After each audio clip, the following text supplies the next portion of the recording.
the side that's actually the support side can often be compressed into that pulled back position as well. And so that again pushes that rib cage forward or reduces the ability to expand in the back of the rib cage and that ability to rotate because we have two sides that are back and we can't rotate at all. Hey guys, Greg Chaplin here, physical therapist and strength conditioning specialist.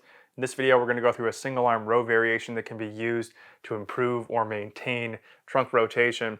And so if you're someone who's trying to improve the mobility, or you get a stiff back or a stiff neck, or if you're someone who needs that rotation for an activity like golf or baseball, this is definitely going to be one that you're going to want to check out.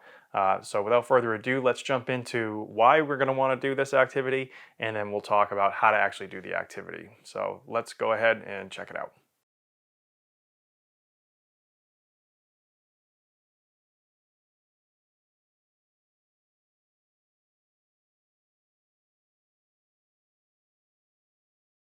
So usually when people are doing these rowing exercises in the gym, you're either pulling back a shoulder blade on one side or both sides. And so when we pull back the shoulder blade on both sides, what tends to happen is that we restrict the rotation in the rib cage, and we actually usually get a little bit of a forward push on the rib cage, so the rib cage is actually translating forward, or we at the very least reduce the ability to expand in the back of the rib cage.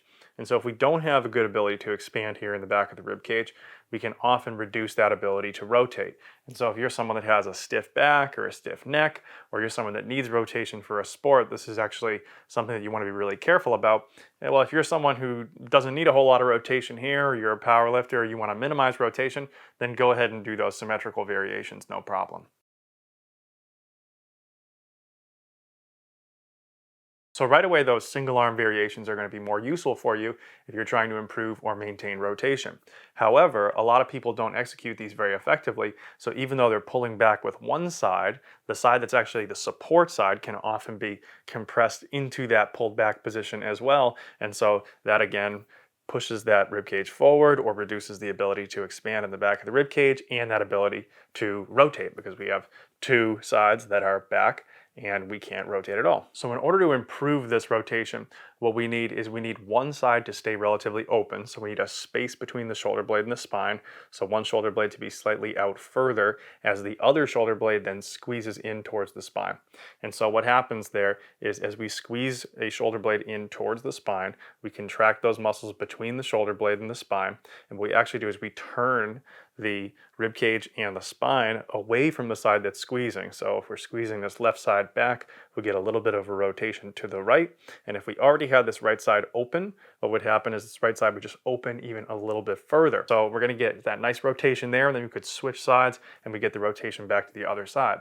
Now the other benefit you're going to get here too is as you do that, because you're getting that trunk rotation as well, you're going to get a little bit of oblique abdominal engagement on either side, so both internal and external obliques, and probably the deeper transverse abs as well. So that's also a good benefit for any of you rotational athletes or just really anyone that's trying to improve general movement capabilities in through the rib cage or the spine.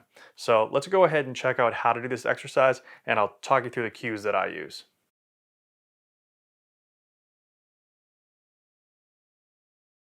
Okay, so the first thing we're going to do when we're doing this exercise is we first want to get a good push back with the side that's supporting.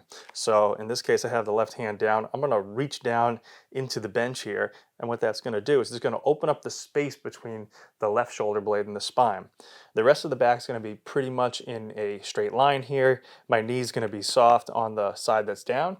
Then I'm going to pick up my weight. So while I'm in this position, and I'm pushing back with the left in this case, and I have the weight in the right hand, both shoulder blades are going to be wrapping around the upper back slightly, and my upper back is going to be kind of pushed back as my rib cage is pushed back from the push of my left hand. Now from this position, I can take a nice breath in, and I'm going to feel that area open up a little bit more on my inhale. And then as I exhale, I'm going to continue to push down through my left hand as I pull my right shoulder blade back and bring my left elbow directly up toward the ceiling on the exhale.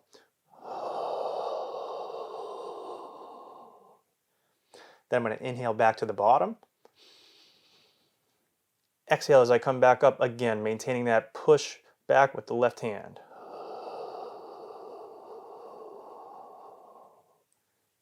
And then inhale back to the bottom. Now, if you want to make this even a little bit more challenging, you can bring your nose over your fingertips so that your center of gravity is just coming a little bit further forward towards your hand. You're going to get a little bit more load on those shoulder blade muscles on the left side. You'll probably feel your obliques kick in a little bit more as well. So we're going to take a breath into the nose here. Feel the expansion in the upper back, and then exhale. Continuing to push with that left hand, even as we're pulling with the right. Then inhale back to the starting position. So there you have it, guys.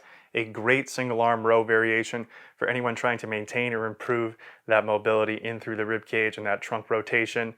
Just after doing a couple reps there, I can feel like I got my back opened up, I got my abdominals engaged a little bit, and that's feeling really, really good. So if you have any questions, leave them below in the comments.